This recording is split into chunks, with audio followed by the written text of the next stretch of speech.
What's going on, y'all? It's SK13. Welcome back to the channel.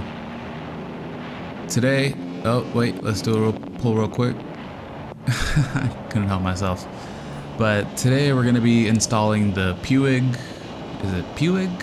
Puig? How do you pronounce it? I don't know, whatever.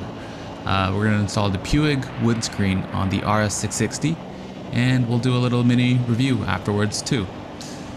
Before we get into the install, I wanted to get a baseline feel for what the stock or OEM windscreen feels for me. So to start, in my normal, quote-unquote normal riding position where I'm just cruising, the wind hits me on my chest, my shoulders, and then my head. When going, I'd say above 80 miles per hour, the pushback from the wind is higher, and it definitely does become louder too. The degree of which this actually impacts you will obviously differ depending on your tolerance to the pushback and then your ear sensitivity as well. When I tuck in with the stock OEM windscreen, the wind is still hitting my head pretty head on, and the wind sound is decreased but still quite loud. Now that the baseline is there, let's talk about options for the windscreen that I was cross-shopping. So there's the OEM tall windscreen that you can buy straight from Aprilia. There is the MRA, and then obviously this one, the Puig. OEM tall one comes in clear only, but of course there's probably third-party versions or vendors out there that sell it in like different colors or tints or whatever it may be. The MRA and Puig ones come in different tints as you would expect, you know, like your typical clear, light smoke, dark smoke, black, etc., etc.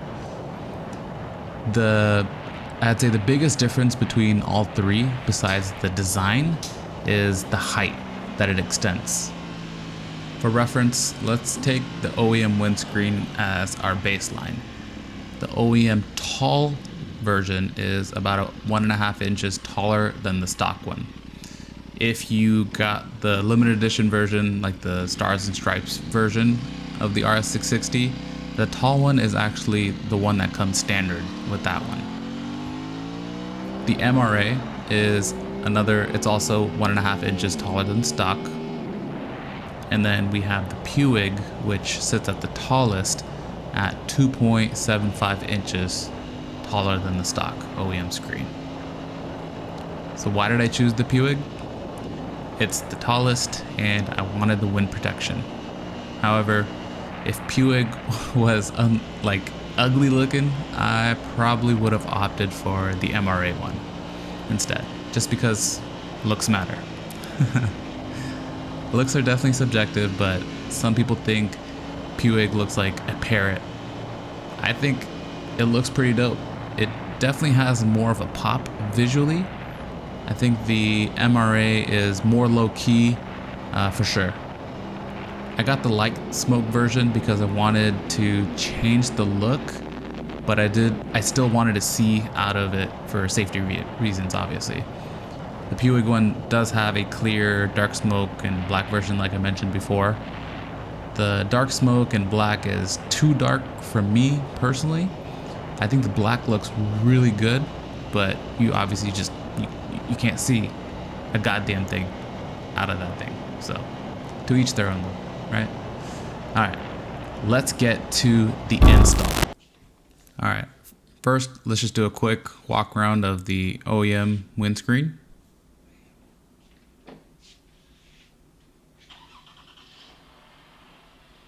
Apologies in advance for the dark lighting. Just for good measure, OEM shield measures at about 9 inches from that height.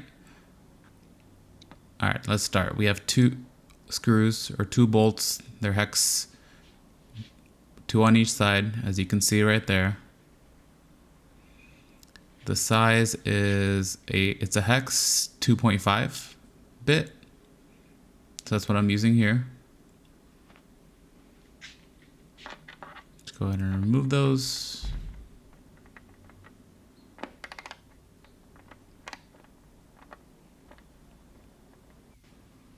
So that's what the screw looks like. There's a washer, as you can see, or kind of hard to see in the video, but it also comes with this rubber grommet like thing that you can kind of wiggle out and take out. Try to get some better lighting for you guys here. There you go. So all four taken out, as you can see right there.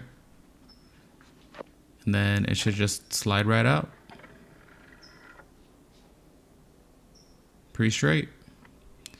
I kind of left that grommet in. I thought you had to take it out, but you could just leave them in and take them out later.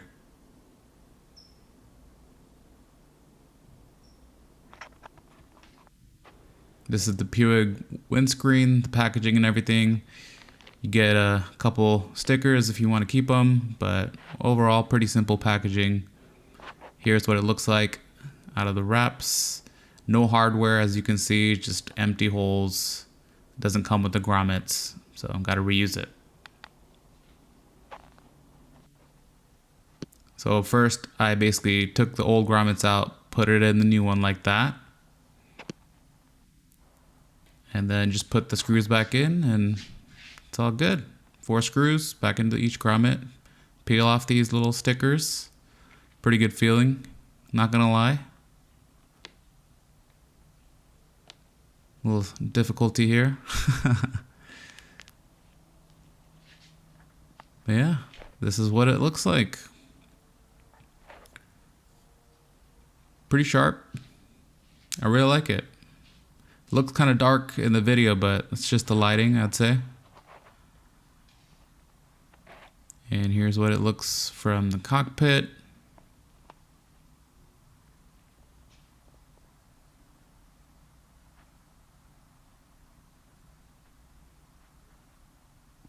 And just for good measure, just got to measure it again. Comes out to be about 12 inches, 1 foot.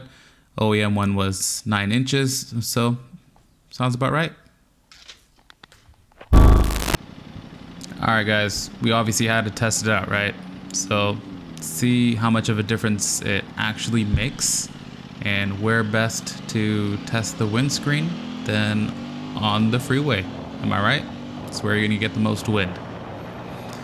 So at cruising speeds, when you're going about 60 to 70 miles per hour, and with cruise ergos, aka quote unquote my normal riding position, the wind is not hitting me on the upper, or it is still hitting me on the upper shoulders and head. The wind blast in my chest area is pretty much gone, which is what I expected. And I'm actually low-key glad that it does hit my shoulders a bit, because, you know, when you're on longer rides, you can kind of cheat and use the wind to help support you, so that you're not straining your muscles as much to, you know, maintain your positioning. If it was just my head, that could get tiring pretty quickly. At cruising speed and position, wind noise is still there, since it's obviously still hitting my head, right? Makes sense. When I tuck in, I feel the wind just flowing right above my head.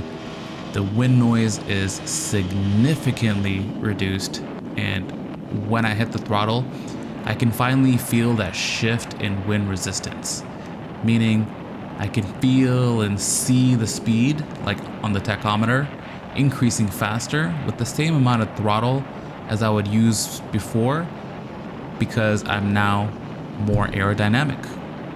Cool stuff. So, do I regret my purchase? Absolutely not. I am liking this windscreen both in terms of aesthetics and function. What do you guys think about the Puig windscreen on the RS660? Would you get it, or would you get one of the other options? Comment down below and let's talk. Alright y'all, as always, thanks for watching today. I appreciate you sticking around till the end. Thumbs if you enjoyed it, subs if you loved it, and I will see y'all in the next one. Peace.